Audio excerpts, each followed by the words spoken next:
So today we're going to look at a little more closely at trees and prove a couple of theorems about them. But I thought I'd go through one of the examples they do in the textbook about why you care about trees as a particular kind of graph. The other example that I'm not going to cover is about parsing languages, and in fact, if you're interested in the idea of you know, understanding better how compilers work, that's a really good topic to look into, but I'll leave you to do that on your own. The version of trees that I thought would be fun to do is for chemistry. You have to know a little tiny bit about chemistry for this. The element carbon is famous for having 4 electrons in its outer shell, so it usually is represented chemically by diagrams that look like this: a little C meaning it's carbon, and that there's 4 ways in which it can attach to other things. So it's actually really kind of important molecule, because if it didn't exist, we wouldn't either. It's the basis of life. The most basic carbon atom that uses all of its endpoints is probably this one. That's called methane. It's part of natural gas, occurs in sometimes life forms produce it. Cows are famously producing too much of it. That's why we're supposed to stop eating meat, because the global warming thing, all the methane that all our millions, billions of cows that we grow for food are putting out. It is a powerful greenhouse gas, by the way. So next up in the hierarchy from methane is when you have 2 carbon atoms that join to one another, and then they all have their remaining, each of them has to have 4 bonds next to it, so then they have hydrogens on the outside.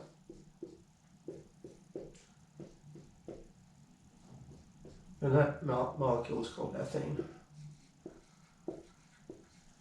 At this point, with these 2 things, not much interesting can happen. There's one version of methane, there's one version of methane, and that remains the case for the next molecule up in this hierarchy of hydrocarbons.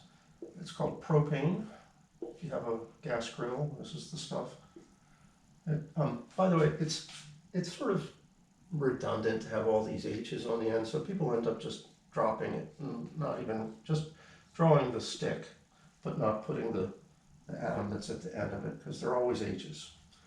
Okay, so that one's propane.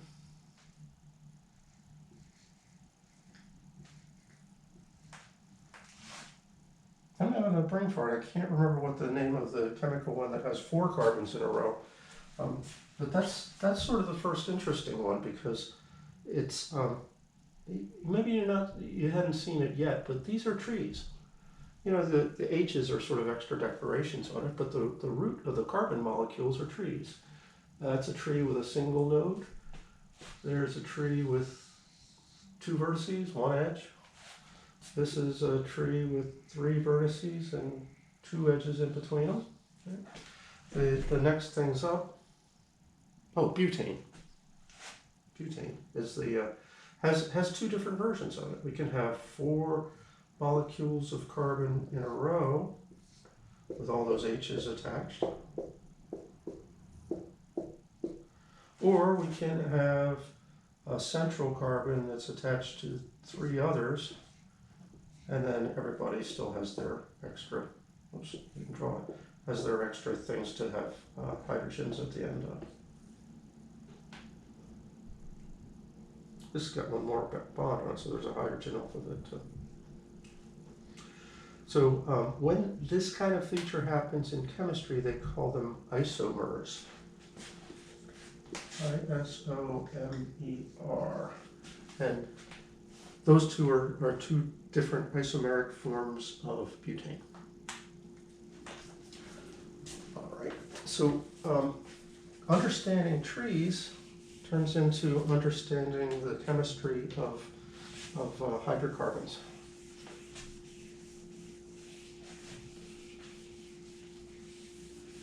So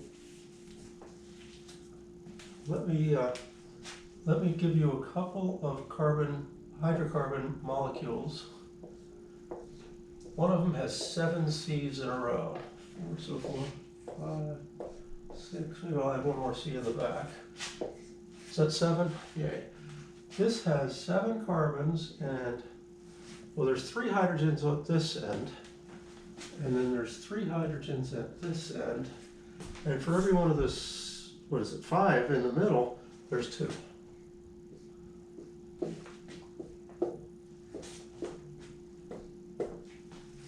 So its chemical formula is C7H, what is it again?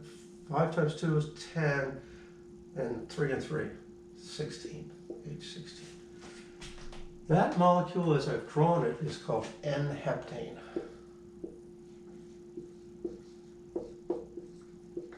And that's one of the major components of gasoline. If you had nothing but N-heptane, however, your car would probably not, well, it would run, but it would just barely run. It's a poorly burning substance. You've probably heard about the octane rating on fuel. Now, octane, what people call octane, has this formula, C8H. What happens when we add one more? Well, we just get 2 more hydrogens, so H18. But when they say octane, they don't mean N-octane. The octane that's referred to in the octane rating, the stuff that's the good stuff to have in your gas, is actually 2,2,4-trimethylpentane. What? That didn't sound like anything like octane. So why do I know it's actually an octane?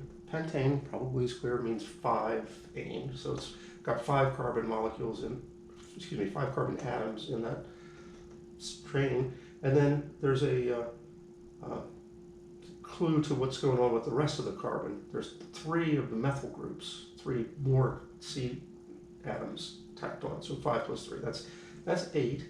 What's the 2,2,4 about? Well, this thing is described like this. You've got a pentane spine, as it were, a backbone with 5 carbons in it.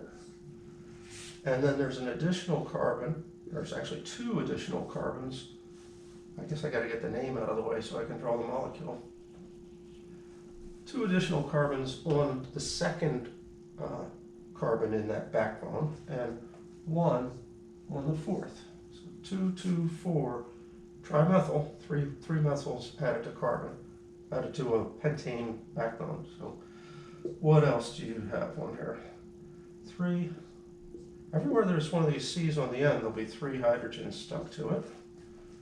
So that's a lot of N's. And anywhere else, just make sure the count comes up to 4. There's 2 more there, there's 1 more there. Does that really have 18 hydrogens on it?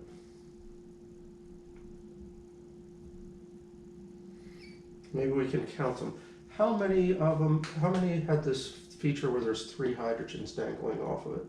There are ones that are sort of, well, if you just looked at the graph of the carbon atoms, they're what are called leaves. They're the things, they're degree 1 things in the carbon atom. That's not one of them. This is, though. But if you just look at the tree of the carbon atoms, these things are the degree 1 nodes. So there's 3 hydrogens for each one of them, and there are 1, 2, 3, 4, 5 of them. And then just count everything else. There's 2 here and 1 more there. 5 times 3, 15, 16, 17, 18. It's got that same formula, but it does not look like just a chain of them, of 8 carbon atoms in a row with hydrogens all over it. It's got a more interesting structure. It might seem like this would be better, and if you think about it burning as a chemical reaction, this is better. Air comes in, oxygen comes in and grabs onto those hydrogens that are on there and rips them off and makes water, and then more air comes in and grabs onto the C's and makes carbon monoxide and carbon dioxide. And you rip that molecule apart rather quickly when oxygen and heat are around because it's all stretched out. Notice how this thing is kind of clumped in? It takes a little bit of time for the oxygen to get in here and oxidate the stuff that's on that molecule. And that's actually what makes octane good. Surprisingly, octane rating isn't about how well it burns, it's about how slowly it burns. When a fuel doesn't have a high octane rating, it's subject to something called pre-detonation, or mechanics call it pinging, because that's what it sounds like. You hear these pinging noises inside the engine. If your engine is pinging, you're getting, instead of a nice whoosh kind of explosion that pushes the piston down, you're getting a dang explosion that knocks holes in the piston eventually. Can overheat things, burn out the spark plugs. Pinging is really bad on an engine. Not least of all, there's a shock wave that's pushed through the connecting rods and the crankshaft of the engine if you ping. So that's bad. But I've literally seen it in an aircraft engine that had been allowed to ping for inordinately long. A hole burned right through the aluminum of the piston. Yeah, so octane is there to reduce the tendency of exploding prematurely. It burns rather slowly, and so that's good in this application. I should say slowly, is a relative term. It's still the complete oxidation of this molecule happens in milliseconds, probably a few milliseconds anyway, but it's not like slow like human speed slow. It's slow relative to this guy slow. Yeah. So another example of something that is useful, very useful in computer science of a tree is a thing called a binary search tree. So suppose in our textbook looking for page 117, and you could generalize this to we're looking for a particular thing in any sorted list, but I'm going to try to look for page 117. A binary search is basically this. You've got a halfway point in this book. Open it up halfway and see what page you're on. I'm on page 495 right now. So where is my goal? It's not in the the pages greater than 495. It's in the ones smaller than 495. Right? So it's in this portion of the book. So I cut that in half and I open the book up. And I'm at page 255. Do I go to the right? Oh, I just dropped it because I know I go to the right. I don't go to the right. The goal is something in this half. All right? So now I'm in this group of pages. So I cut them in half, more or less. I mean, if you're really doing this on a computer, you could cut it exactly in half, but it's close enough. I've cut it in half and I'm at page 131. I'm looking for 117, so it's still in the leftmost group. All right, so I cut them in half. I'm going to try to do this pretty closely. There we are. And I'm at page 49. I can't read. 39. Okay. Now I know that it's in the right half of the last group that I just did, so I cut that in half. About like that, I think. And I find, I'm at 81, it's still in the right half. Now at 105, wow, I went left, and now I've got to go right a couple of times. Oh, I found it. I'm at 117. That's the process of a binary search. I'm just trying to make it physical for you. You ask yourself at any point, is it in the left or is it in the right? Wherever it's hiding, you divide that in half and you look for it in there. Yeah. If you've ever looked up a word in the dictionary, that's mostly what you do, right? You go, I'm looking for xylophone. Well, okay, if you were looking for xylophone, you wouldn't start in the middle, would you? But if you're you probably with the dictionary, you're not going to do a binary search, but rather a search that's, base 26 at first. But after that, once you're in the Z's, Do I need to look in the first half of the Z's or the far half of the Z's? Well, for xylophone, it'd be the far half, but you get the idea. You can split your search space up into pieces and then decide right or left. That's binary, so you get a binary search tree out of it. Another example of a use of a tree. I don't know if it's so much of a use of a tree, but a tree is the right structure to keep track of the outcomes in a lot of sporting events, tournaments in particular. So I think at some point in the past I mentioned that it would be a good idea to work out the full possibility tree of the World Series. So I'm not sure how many people will have done that, so I'm going to try it myself right now. It's best modeled with a rooted tree. We start off with nothing's happening, but then our team wins, right? Or maybe our team loses. And then after that, we'll get another bifurcation where our guys win and they lose. Win and lose. Now, so far, World Series is still really up in the air, but if we have one more win, that's really kind of exciting, right? Because our team has now got 3 wins in a row. If we have one more loss, okay, we're still ahead, but no.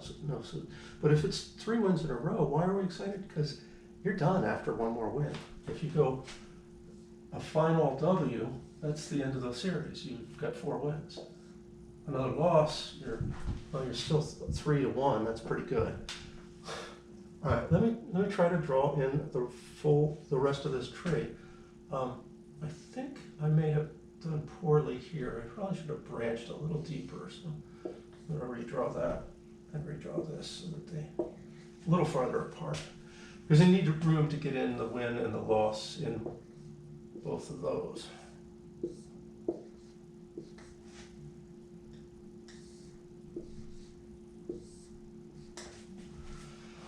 If this is wins and losses, we're really upset right about this point. We're about to lose. The other team is going to take one more win, or possibly we hold it off a little bit. But from here, a loss means it's over. The series has ended. A win, we're just alive, but it's bad. We're kind of far behind. 1 win to 3 for the other people. All right, so those are interesting positions.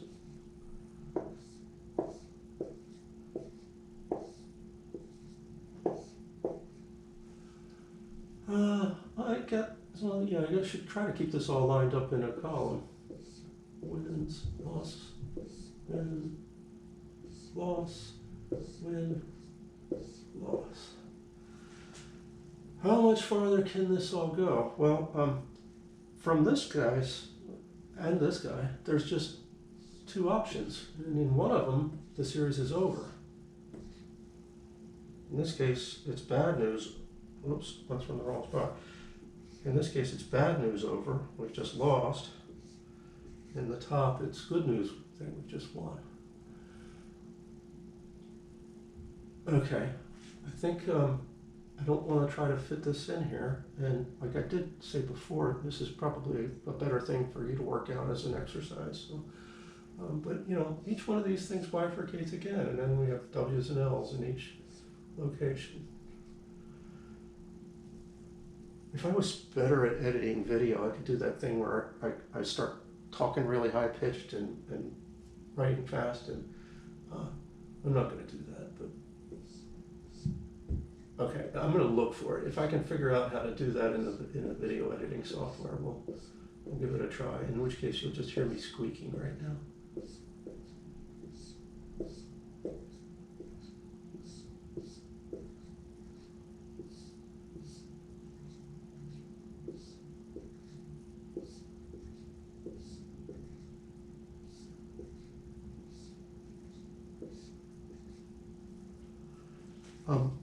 How much further can I possibly go? I think some of these things, some of these things were actually already done. For instance, there's a branch of this tree that I start at W, then go L, L, L, L. We just lost, didn't we? Yeah, that's a loss. I just circled the wrong one. Actually, That's one that needs to get circled too, because that's a win, win, win, win. We lost the first game, but then we won 4 in a row. This is a we lost moment. Are there other ones where we've already tacked up 4 wins? Here's 1, 2 wins, a loss, and 2 wins. Right there's a win, an ending. Win, win, loss, loss, no. Win, loss, win, win, win. That's an end. No.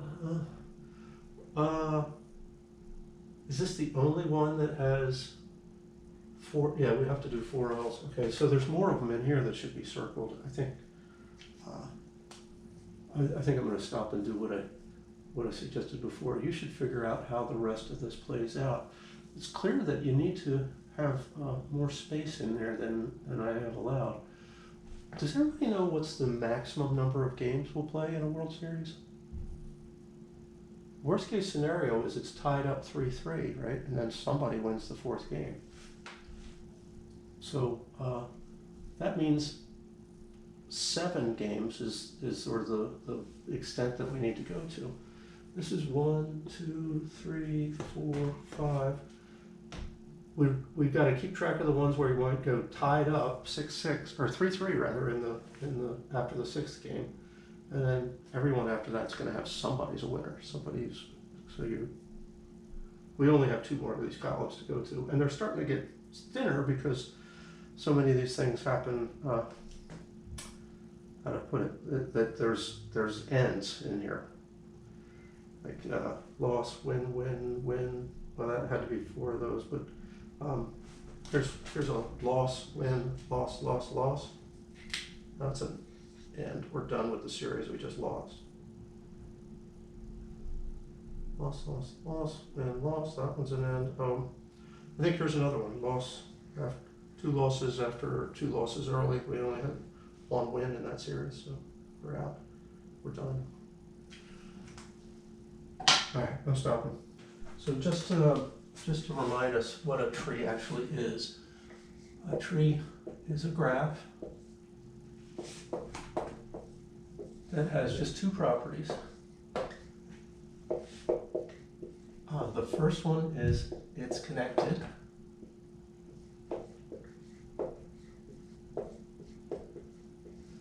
And the second one is that it has no circuits.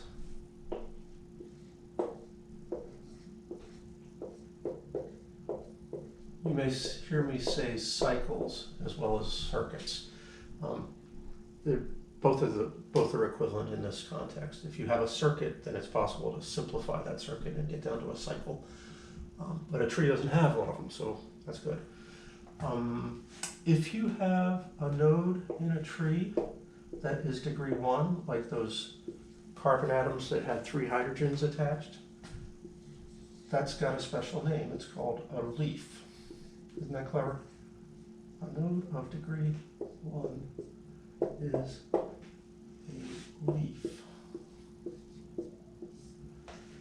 And the first theorem we're going to prove, actually it's just a lemma, is that every tree has a leaf.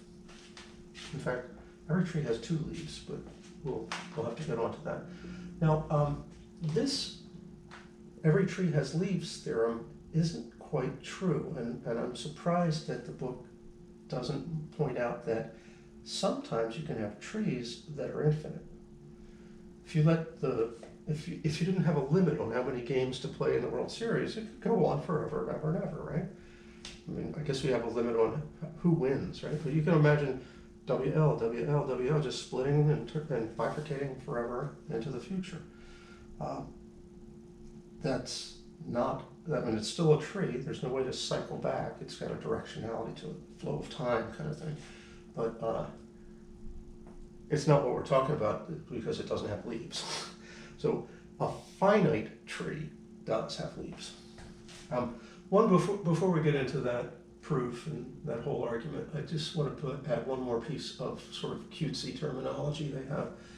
A forest is what you call a set of trees. A forest is a graph that has connected components that are trees. A forest is a disconnected graph whose components are trees. So a tree is not a forest, but a forest contains trees.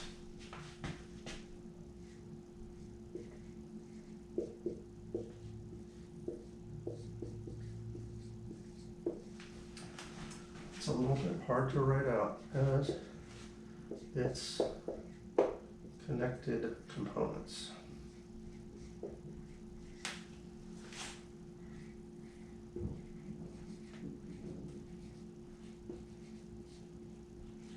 There we go. So, trees, sure. Leaves, just the things at the ends of trees, and then a forest is a whole collection of trees.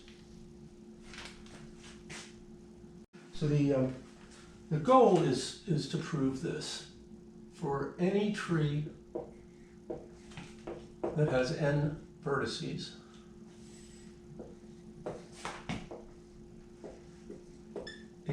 we actually will know how many edges are in it. Any tree with n vertices must have n minus 1 edges.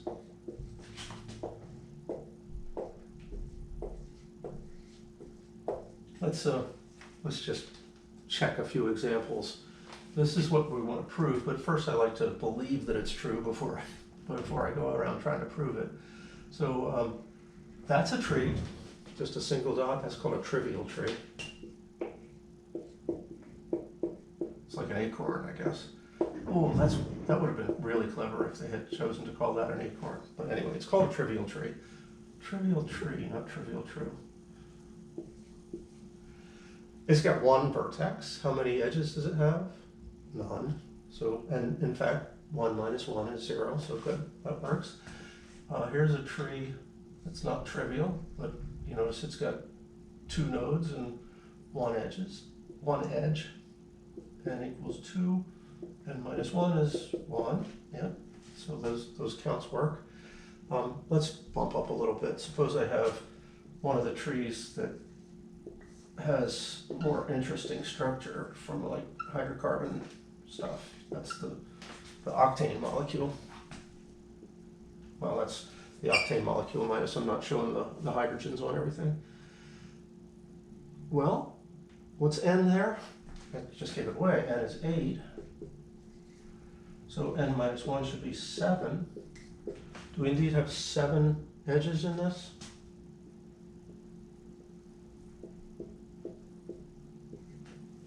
Well, what have I done wrong?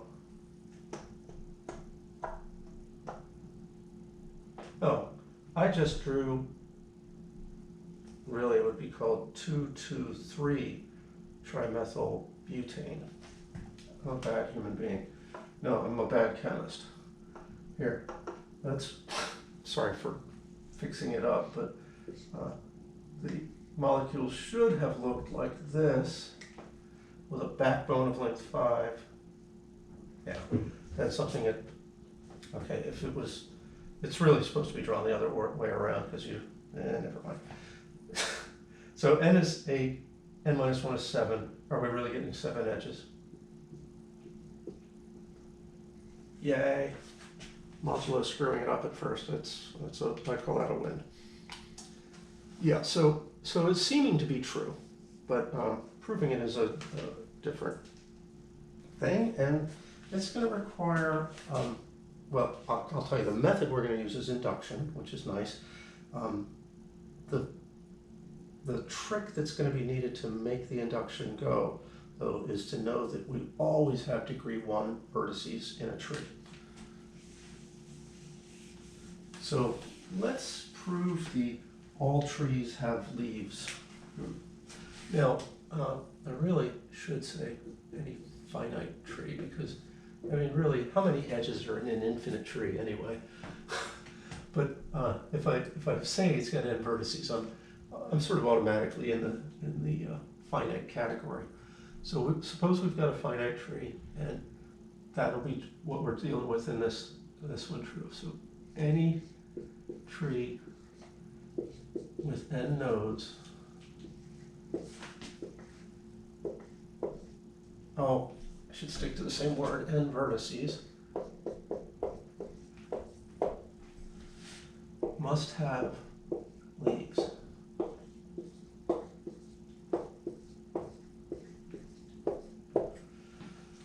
So this is the theorem we're after.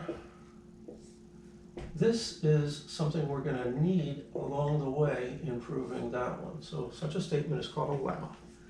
And I want to prove this lemma.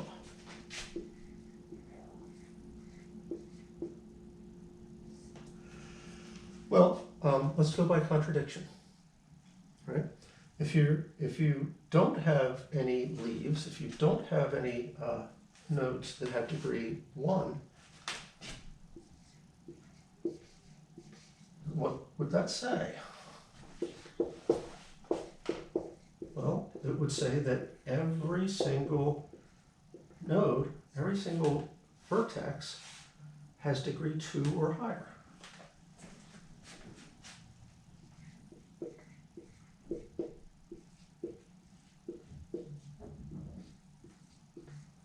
Oh, okay, what's so wrong with that? Well, that's what you need to be able to take a walk in this graph. And because the degree 2 or more means each time you hit a vertex, you can leave that vertex by a different edge than you came in. Right? So start anywhere you like and begin walking, and you can always proceed onward through the graph.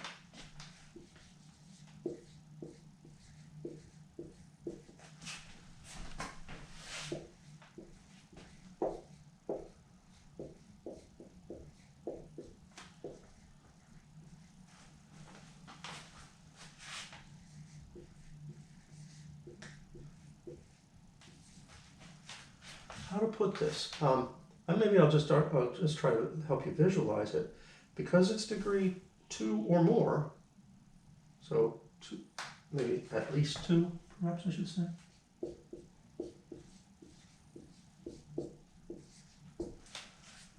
It's possible to enter that vertex and then proceed onward out of that vertex to some other vertex. Well, that means it's possible to make an infinite walk.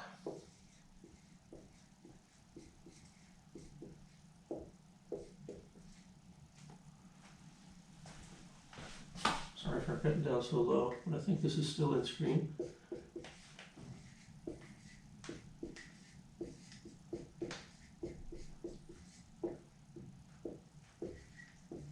Well, what's the consequence of that? I've only got n vertices. So if I can wander around infinitely far, I'm eventually going to return to somewhere that I've seen before. And what does that mean? You've just created a circuit. If you have to eventually return to some place that you've already visited, you've just created a circuit. Okay, so let me just finish that off. I'm being maybe a little less accurate than they do in the book, but I'm giving you the gist of the idea, so I'm okay with this. Create an infinite walk. Since there are only n vertices, we must return to one of them.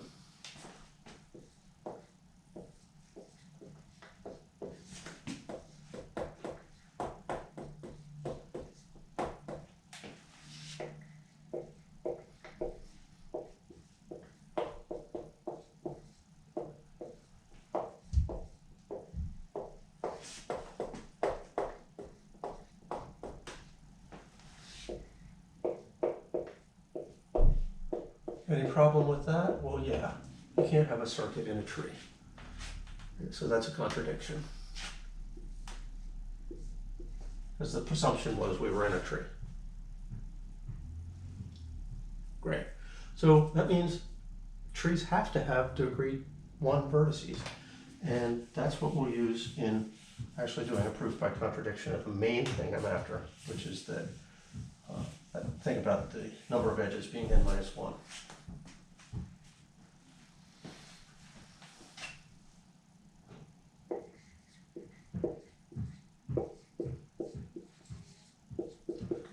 So I'm going on to the proof of the theorem, and we're going to proceed by induction.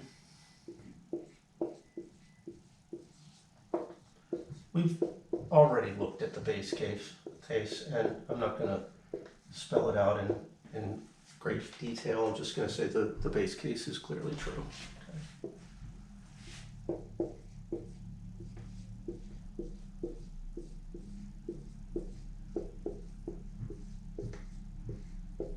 If you're not clear on what I mean by that, well, I'm talking about the n equals 1 case. We've got one vertex, no edges. It's pretty clear that 0 is 1 less than 1. So the inductive step. Well, what we're going to want to do is think about a tree that has k plus, no, let's go k plus 1 nodes.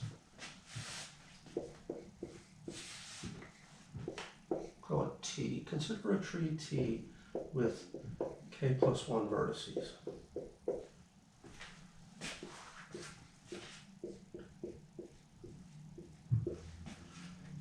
One of those vertices must be a leaf, however.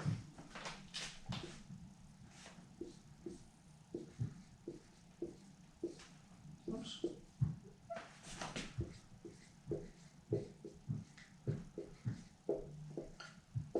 What's the point of that? Well, that's what my lemma told me. But here's the idea. You've got this big tree, and it's got a leaf. Pluck the leaf off. Not only pluck off the leaf, that's the vertex, but that leaf had to be connected to the rest of the tree by something, some edge. So get rid of both of those.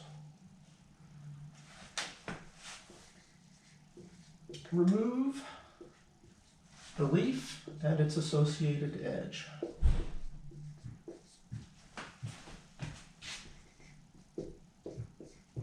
It's only got one, right? It's a leaf, so its degree is 1. So we can not worry about ambiguity when I say its edge. There's only the one edge for that leaf. So what results? Remove the leaf and its edge, maybe comma. The remaining graph has one fewer node and one fewer edges, and I'm going to claim it has to still be a tree.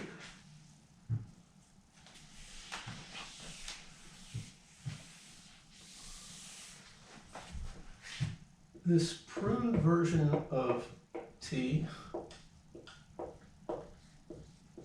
is also a tree.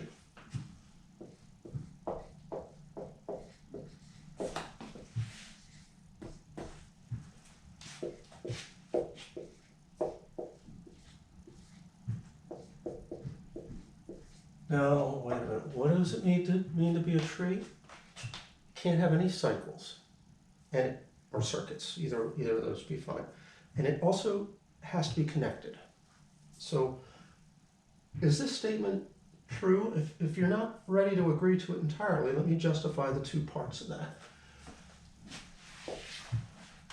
It's certainly connected because this one edge we took out just went to that one node out there. Everything else has been left untouched. The edge to the leaf wasn't essential in keeping T connected.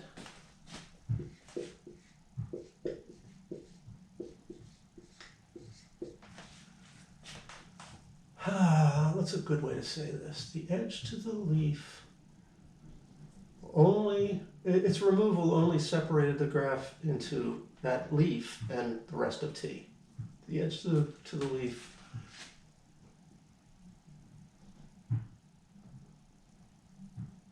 let's just say isn't or wasn't necessary.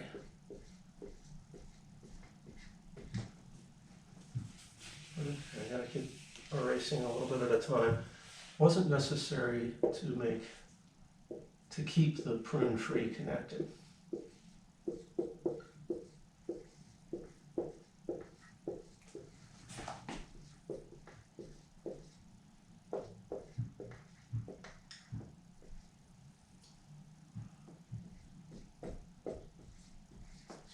Space. Great. What's the other issue? I can't have a circuit. Well, taking that one edge out couldn't possibly have created a new circuit. you could, if you were adding edges, you might be able to make a circuit where there wasn't one before. But by removing an edge, there's no way you made a circuit.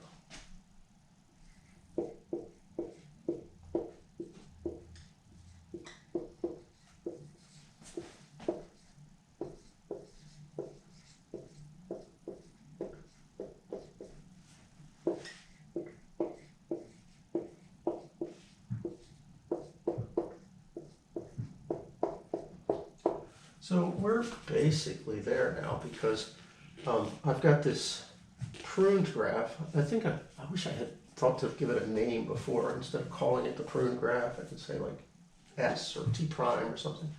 But anyway, we're stuck with that terminology at this point. This pruned guy is a tree. The pruned graph has, we only removed one leaf, so it's a little weird to call it pruned, but the pruned graph has one fewer node and one fewer edge than T. That is n minus 1 vertices and n minus 2, well, let me say it this way. It has n minus 1 vertices and is a tree. And it's got smaller, I just switched letters. Crap, I did. I was using k as the induction variable, so this should be k minus 1 vertices and is a tree. But whatever. The fact that it's a tree tells us that it's got one fewer edge than it has vertices.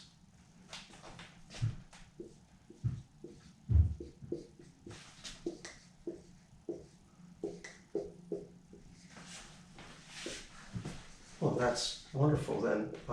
If taking one edge out of T created something that has k minus 2 edges, how many edges were there in T? K minus 1.